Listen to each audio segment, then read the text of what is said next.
है 18 तारीख को आई थिंक एफओएमसी की मीटिंग है। 18 डेट को क्या है, एफओएमसी की मीटिंग है। और इसी तरह बाकी इंटरनेशनल हालात में अगर हम देखें तो इस वक्त जो मेन प्रॉब्लम है वो इसराइल और ईरान वार, इसकी वजह से काफ़ी डिफ़िकल्टीज आ सकती हैं और मार्केट गैप अब भी ओपन हो सकती है। ये है जी ईरान क्या कंट्री, और हमने उसका मैप गूगल से सर्च किया है। अगर यहाँ पर देखें तो ये तमाम का तमाम ईरान है, ये कलर्ड एरिया। तो इधर देखें इराक है, सऊदी अरेबिया है, और इधर दूसरे अरेबिया के कंट्रीज़ मौजूद हैं। तो ईरान के पास भी क्या है चीज़, ऑयल, और इन कंट्रीज़ के पास भी ऑयल और गैस वगैरह के ज़खायर हैं, और ईरान के पास भी ऑयल एंड गैस है।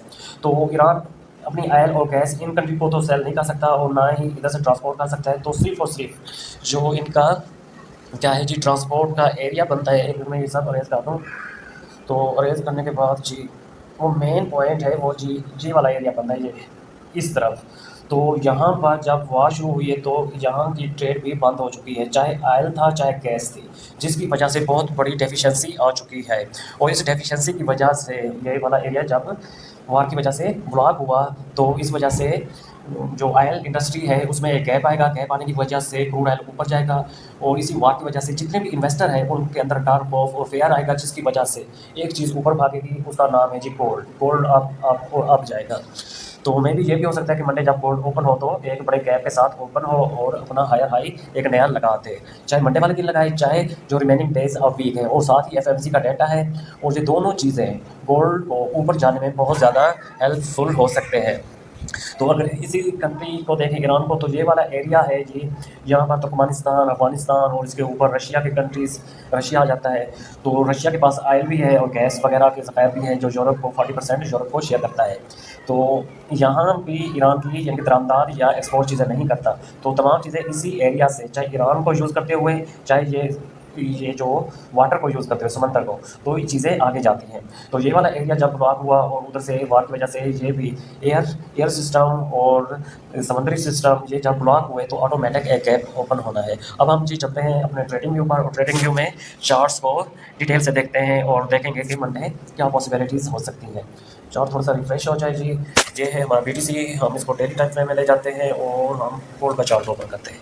यही गोल्ड का चार्ट है, और ये मैंने हर जगह पर शेयर भी किया है व्हाट्सएप वगैरह पे, कि जब मार्केट मंडे या नेक्स्ट वीक अपकमिंग डेज़ में, तो आप जाने के ज़्यादा चांसेस हैं। तो ये अगर आप देखें तो फर्स्ट ऑफ ऑल यहाँ पर एक बुलिश फ्लैग बन चुका है, और दूसरे नंबर पर ये जो ब्लू लाइन है यहाँ पर इन्वर्टेड हेड एंड शोल्डर है। और चाहे इन्वर्टेड हेड एंड शोल्डर हो चाहे बुलिश फ्लैग हो, तो इनका ब्रेकआउट हमेशा अप साइड होता है। और नीचे आप देखोगे तो ये डेली का टाइम फ्रेम है। जिस वक्त मार्केट इसका ब्रेकआउट इस साइड पर करेगी यहाँ से, ओके, ब्रेकआउट तकरीबन होने वाला है। तो जो इसका नेक्स्ट टारगेट होगा 3550 एंड 3670, यहाँ तक गोल्ड की मार्केट अब जा सकती है। और मार्केट इसके बिल्कुल करीब करीब क्लोजिंग दी है। इन केस के जब मंडे वाले दिन यहाँ पर एक गैप आ जाए, और गैप आने के बाद मार्केट ऐसा ऐसा धीरे धीरे ऊपर जाना शुरू करते हैं, और इसके अपर टारगेट ही अचीव करेगी, और नीचे आने की इसके चांसेस बहुत कम हैं। तो फर्स्ट ऑफ ऑल पहली जो रेजिस्टेंस थी मार्केट की 3334 एंड 3356, ये मार्केट अब ब्रेक कर चुकी है, जो मेजर रेजिस्टेंस थी। अब मार्केट अपनी सपोर्ट के आसपास आकर क्लोजिंग दी है। तो पॉसिबिलिटी यही है कि गोल्ड मार्केट अब अपना हायर हाई लगाने में कामयाब हो जाएगी।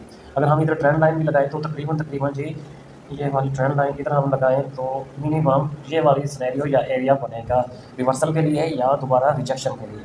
तो इंशाल्लाह हम मंडे से लेकर नेक्स्ट पूरा वीक हम बाइंग को ज़्यादा प्रेफरेंस देंगे।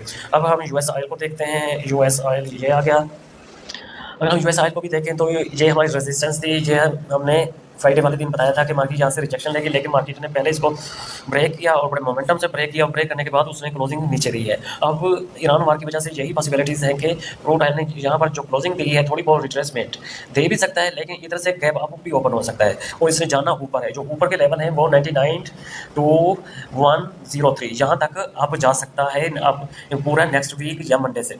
तो हम इंशाल्लाह क्रूड ऑयल को भी एक अच्छे जोन से बाय ही करेंगे। और इसके अलावा DXY को हम देखें तो DXY काफ़ी नीचे गिर चुका है। जो डेली का टाइम फ्रेम है इसको मैं वीकली में कन्वर्ट करूं तो नीचे मैंने ये वाली सपोर्ट लगाई है तकरीबन 88.6 या 90.03, यहाँ तक क्या होगा, डी एक्स वाई चाहे सीधा चाहे ऐसा सा यहाँ तक डाउन आएगा। डाउन आने के बाद फिर अपने यहाँ से थोड़ी बहुत रिट्रेसमेंट लेगा ऊपर। ऊपर लेने के बाद फिर अपना ये वाला स्ट्रक्चर भी ब्रेक आ जाएगा। ये जो सपोर्ट बनी हुई है ना, यहाँ से थोड़ी बहुत सपोर्ट लेने के बाद फिर ये वाला सपोर्ट जब ब्रेक करेगा तो इसकी जो ब्रेक लगेगी आई थिंक 72 से भी नीचे हम 50 भी कर लेना तो यहाँ तक ये डी एक्स वाई डाउन आएगा और डाउन आने के चांसेस भी हैं। इतना डाउन अगर ये है जी वीक का चार्ट, तो अगर हम इधर लाइन ड्रा करें तो ये वाला मिनिमम जो एरिया है वो 70 ये वाली है और मार्केट इस सपोर्ट को भी ज़्यादा कोई रिस्पेक्ट नहीं देगी और इसको भी ब्रेक करके नीचे आकर स्टे करेगा। और जब ये वाला सिनेरियो होगा तो गोल्ड और सिल्वर वगैरह बहुत ज़्यादा अब चले जाएंगे। अब यही डेली टाइम फ्रेम है और हम यहाँ पर सिल्वर को देखते हैं। अगर सिल्वर को भी हम देखें तो ये अपनी रिजेक्शन एरिया जो मंडे बताया फ्राइडे वाले दिन बताया था वहाँ से रिजेक्शन लेकर लेकिन क्लोजिंग इसने फिर उसी जोन में आकर दी है। अब इसकी पॉसिबिलिटी यही है, क्लोजिंग इसने 36 पर दी है और ये 42 तक जाने के इसके ज़्यादा चांसेस है।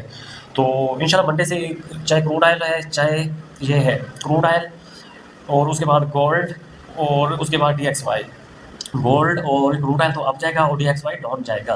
तो हम इसी सिनेरियो के लिहाज से मंडे वाले दिन बाय और सेल करेंगे। ये था जी मेरा एनालिसिस, तो हमें याद रखिएगा। ओके जी, अल्लाह हाफिज़।